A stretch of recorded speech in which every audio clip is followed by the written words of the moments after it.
28 Oktober 1930 pukul 8 malam, 2 tahun setelah peristiwa Sumpah Pemuda, di penjara Glodok, seorang narapidana dengan gagah membacakan ikrar Sumpah Pemuda yang disusul dengan menyanyikan lagu Indonesia Raya.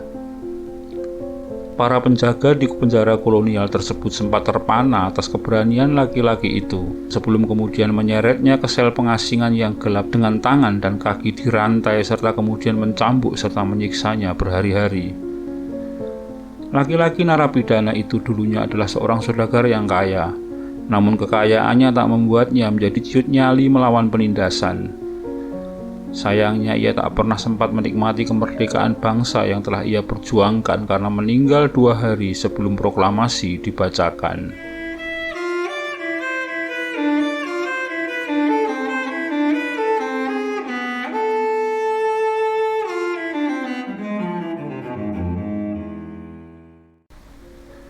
Namun sebelum dilanjutkan video ini, mohon bantuannya untuk mengklik tombol subscribe di bawah ini guna bersama-sama membangun channel ini dan agar Anda tidak ketinggalan update terbaru dari channel ini.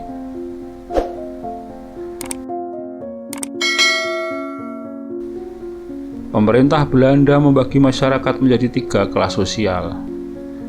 Warga negara kelas 1 adalah orang Belanda dan Eropa lainnya. Warga negara kelas 2 adalah orang Cina, Arab, Jepang, dan India yang biasa disebut dengan Vreemde Oosterlingen atau golongan timur asing. Sementara warga negara kelas 3 adalah pribumi Nusantara yang disebut dengan Inlander. Dampaknya terjadi ketimpangan sosial, ekonomi, dan politik. Fasilitas monopoli yang diterima oleh warga negara kelas 1 dan kelas 2 membuat warga negara kelas 3 yang merupakan mayoritas justru tertinggal jauh di belakang. Haji Saman Hudi, seorang saudagar kaya asal Surakarta, tergerak melakukan perlawanan terutama dari sisi ekonomi. Maka pada 16 Oktober 1905, beliau mendirikan Sarekat Dagang Islam yang kelak menjadi Sarekat Islam. Sarekat Islam menjadi salah satu gerakan bumi putra pertama yang membangkitkan kesadaran nasional untuk melawan kolonialisme Belanda dengan mengusung 3 prinsip utama, yakni pertama, berazaskan Islam, kedua, kerakyatan, dan ketiga, ekonomi. Peran Sarekat Islam makin meluas setelah dipimpin sang guru bangsa Haji Omar Said Cokro Aminoto. Dukungan meluas ditunjukkan dengan terbentuknya cabang-cabang Sarekat Islam di seluruh Indonesia. Pengaruh Sarekat Islam tak terkecuali menyebar hingga ke Silungkang, Sawah Lunto, Sumatera Barat. Wilayah ini menjadi penghubung antara Padang dengan Sawah Lunto. Jarak Silungkang ke Padang 105 km, sedangkan jarak Silungkang ke Sawah Lunto hanya 6 km. Sawah Lunto adalah sebuah wilayah yang maju berkat pertambangan batu bara Ombilin. Apalagi Sawah Lunto dilalui oleh jalur kereta api yang menghubungkan tambang Ombilin ke pelabuhan Teluk Bayur. Hal tersebut membuat wilayah di dekatnya ikut menjadi maju, tak terkecuali Silungkang.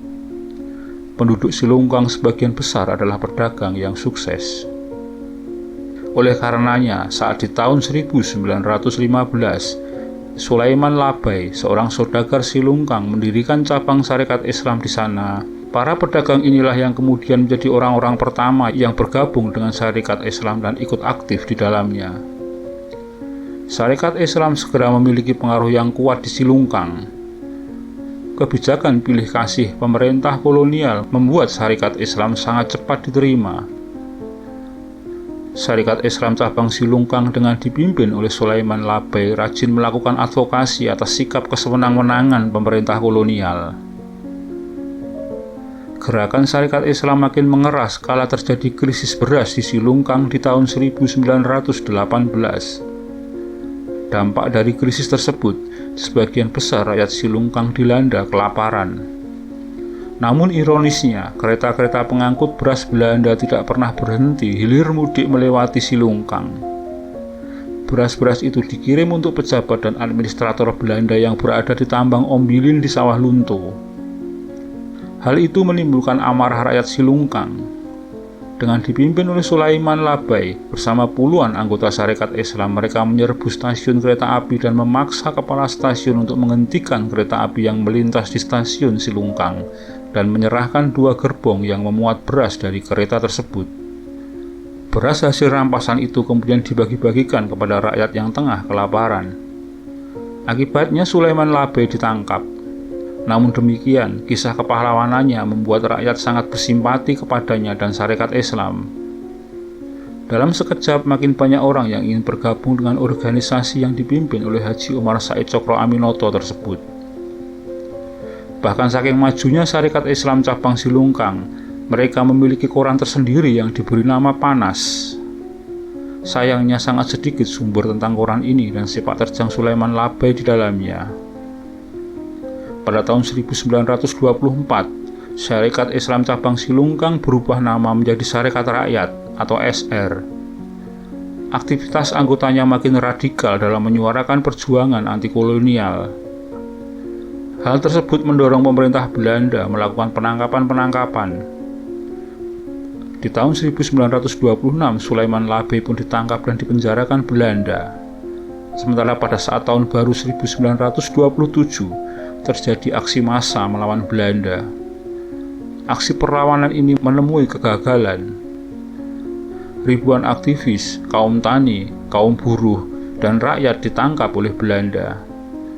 Diketahui kemudian aksi ini digerakkan dan ditunggangi oleh komunis.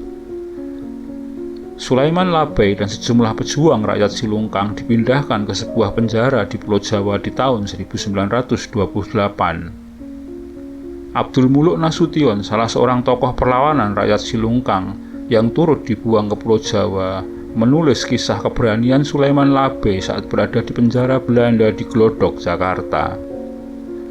Pada tahun 1930, 2 tahun setelah Sumpah Pemuda, seorang tokoh PNI Jawa Barat yang juga dipenjara di Glodok yang bernama Tusin memberitahu Sulaiman Labei dan kawan-kawan tentang peristiwa Sumpah Pemuda itu. Tidak hanya itu, Tusin juga mengajari Sulaiman Labei dan kawan-kawan menghafal dan menyanyikan lagu Indonesia Raya. Pada pukul 8 malam 28 Oktober 1930, di bawah pimpinan Sulaiman Labei, sang tokoh perlawanan Silungkang, Sumpah Pemuda dibacakan. Lagu Indonesia Raya pun mereka gemakan serentak di setiap sel penjara Glodok, tanpa memperdulikan risiko dicambuk atau diasingkan di sel gelap dengan tangan dan kaki terantai. Pada tahun 1937, ketika Abdul Muluk dibebaskan dari penjara, Sulaiman Labei yang sudah berumur 60 tahun masih harus menjalani sisa hukuman penjara 15 tahun lagi. Saat Jepang menguasai Indonesia di tahun 1942, Sulaiman Labei tetap berada di dalam penjara. Ia menolak dibebaskan oleh Jepang, sebab baginya Jepang dan Belanda sama saja merampas kemerdekaan rakyat Indonesia. Sedihnya, Sulaiman Labei, pejuang rakyat Silungkang yang tak kenal takut itu meninggal di dalam penjara hanya 2 hari menjelang Bung Karno dan Bung Hatta membacakan kemerdekaan negeri yang diperjuangkannya selama ini. Demikian sekilas tentang perjuangan Sulaiman Labei, pejuang rakyat Silungkang, Sumatera Barat. Terima kasih Anda telah menyaksikan video ini hingga selesai. Semoga bermanfaat. Dan sekali lagi, jika Anda berkenan, silahkan klik like, komen, subscribe, dan share untuk teman-teman Anda.